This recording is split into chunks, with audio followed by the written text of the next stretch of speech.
Good evening. We'll now take up some questions. This one is, I want to know what changes can take place in the lifestyle of a person after enlightenment. How will a person function if all the desire, ambition and drive have fallen away and the old life seems to have become redundant?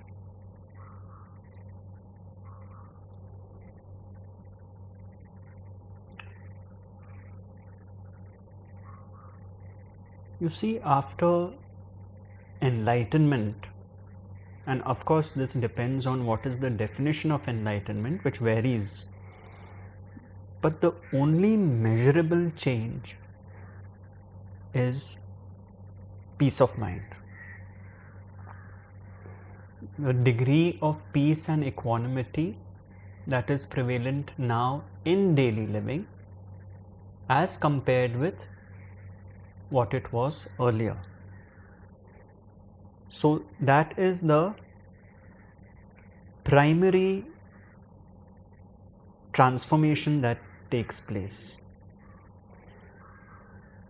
Now, regarding how will a person function if all the desire, ambition and drive have fallen away, in fact the functioning will be far smoother, because there is no investment in the outcome. And this has to be clarified a bit. It does not mean desire, ambition and drive fall away. What it means is that the attitude to these aspects transforms. So desire may still arise even after enlightenment, but it is merely witnessed. It is merely witnessed by the sage. Ambition may still arise as a natural characteristic of the programming, but not an ambition which can lead to frustration or an ambition which works to the detriment of other people. Not a blind ambition, you could say, which is invested with too much doership. So if the person is someone who is programmed to set goals and targets and is ambitious in that sense, by all means that will continue, but this excessive focus on the end result, on the outcome, to the detriment of the present moment will not happen. It will purely be a function of the working mind. And similarly with drive, you see, some people are more driven than others. It's a natural characteristic. I know some people who can do the work of 5 people, which others can't. So the natural characteristic also does not change. But once again, the edge has been removed. If that drive is based on too much doership, which can be harmful to that person or to the others, you will find that this has also undertaken a kind of shift where the drive is more like a flow. It is a flowing drive, not a drive that is anxious and stressful. So these are the kind of changes that take place. It is not that these attributes drop away. The characteristic, the nature and you could say the intent behind them undergoes a shift. Because now the understanding is, not my will, O Lord, but thine be done, which means we do all that we can do in a given set of circumstances. Thereafter, the results are not in our control. That brings peace of mind. The entire Bhagavad Gita is on this.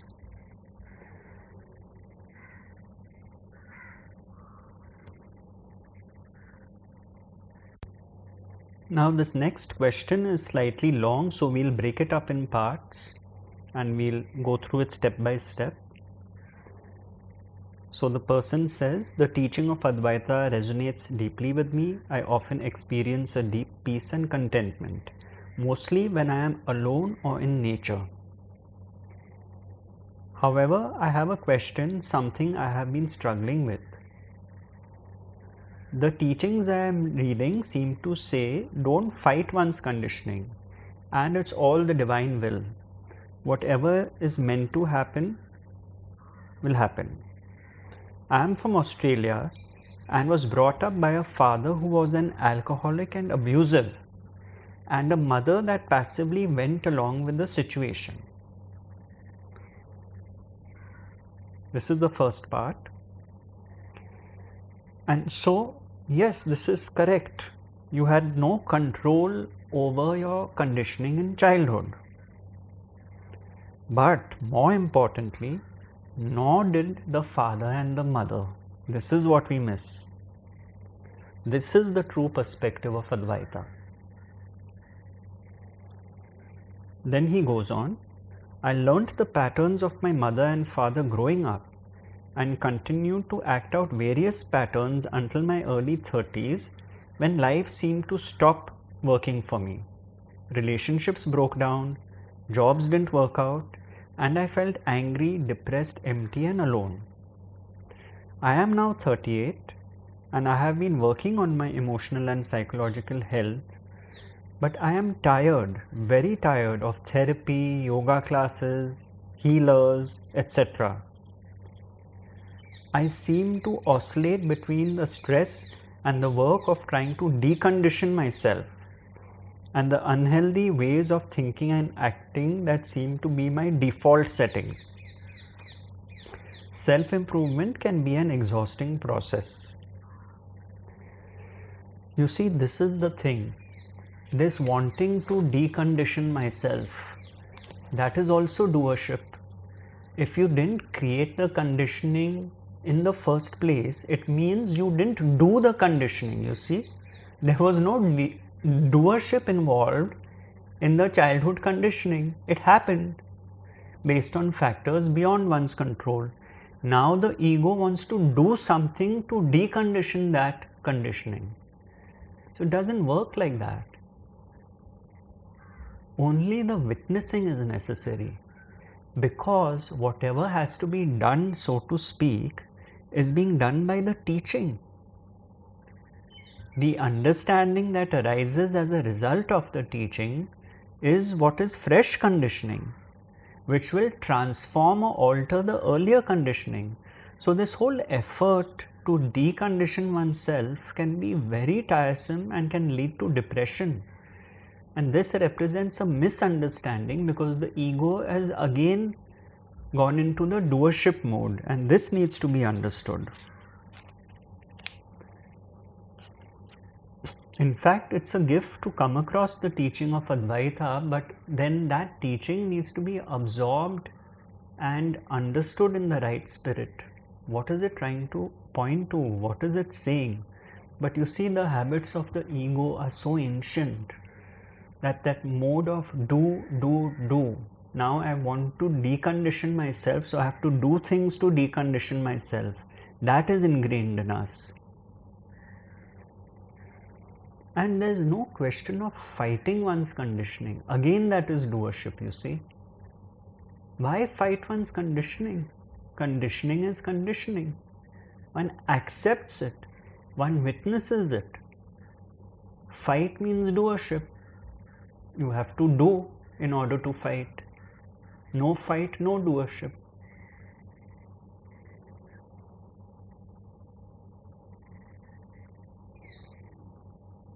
So, in this situation, whether the parents, whether the person who's written the question, if the understanding happened that no one truly does anything, then more and more acceptance happens. Acceptance of others the way they are and acceptance of myself the way I am. This is the fresh conditioning, and this conditioning in fact changes one's attitude to life and may also change one's response to situations going forward.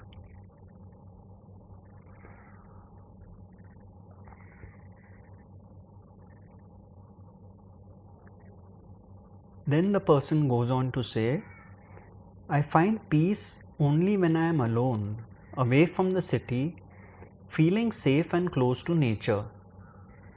This, however, is very hard to sustain as one needs to earn money to live and also desires contact with other humans. Of course, it is only natural. We do need money to live. Now, firstly, why is it easy to find peace when one is alone, away from the city and close to nature? Because we do not have to deal with other egos in nature. We do not have to deal with other egos when we are alone. Therefore, it is more peaceful. And therefore, the quest is for peaceful and harmonious relationships with others when we are in the city. And like you have said, one desires contact with other humans. We are social beings. That is our natural programming. So this teaching of Advaita encourages you to live life where you have been planted. It is not an escape mechanism. It doesn't say shun the world, go into a monastery, go into a cave, go into a quiet town and live alone. If you are inclined to, by all means. But this teaching does not present this approach of walking away from all that which one is not comfortable with. This teaching is a teaching, the end result of which is being comfortable with oneself and being comfortable with others.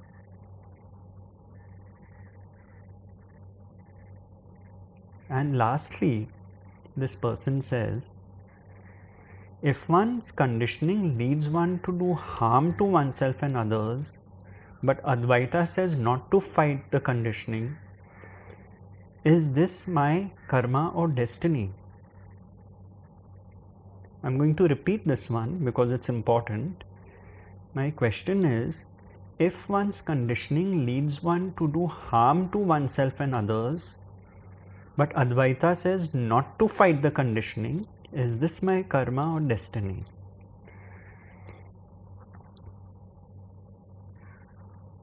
You see, firstly, to do harm to others is also doership, which means a lack of understanding. That is why Nisargadatta Maharaj would say, I don't ask you to love one another. All I say is not to harm one another. So, with the understanding, it would be quite rare that there would be an intent to harm another. It may still happen based on old conditioning, old patterns and programs, but immediately the involvement will get cut off. And let's say you have harmed someone in thought and word, you will immediately apologize. You will not be invested at, oh, I said this, now I will not say this anymore, I will not talk to this person. You will perhaps have regret arise, and that regret may lead to an apology. That is how the approach starts changing. And certainly this teaching is not a license to do physical harm, because A, that is again based on doership, even if it is on old conditioning, and more importantly, one is liable to face the laws of society. Thank God those laws are there. Otherwise there would be chaos. So our actions do not absolve ourselves from our responsibility to society, you see. But this is really secondary. The point which I would like to make here is, if you accepted that all there is consciousness, or as Maharaj said, never criticize anyone. Let's take criticism as a form of harm. Never criticize anyone, because everything is the affair of the Brahman. If one understood that, then this concept of harming others would undergo a radical shift. So this must be understood in the right context. And again, this person has said, Advaita says not to fight the conditioning. Certainly, Advaita says not to fight the conditioning, but the emphasis here is that your default setting is about fighting the conditioning. Advaita says to accept the conditioning. Accept it. Means the fight is already happening, because the words here are Advaita says not to fight the conditioning. That is the thing which needs to be looked at.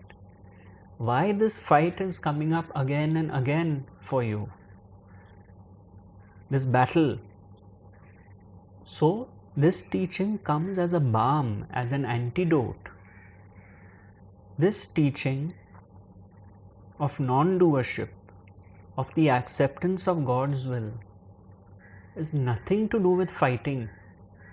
It is just more and more acceptance, acceptance, acceptance. The ego loves to fight because then it gets an identity. I am the fighter and I will fight for my survival. That is what the ego does. The ego does not want to die. Therefore, Rameshji would say, I don't say kill the ego. Why would the ego want to kill itself? This teaching walks hand in hand with the ego and explains how things are as compared with how they appear to be. That is the beauty of the teaching. And therefore, one should take a break from trying to decondition oneself and let life flow. Thank you.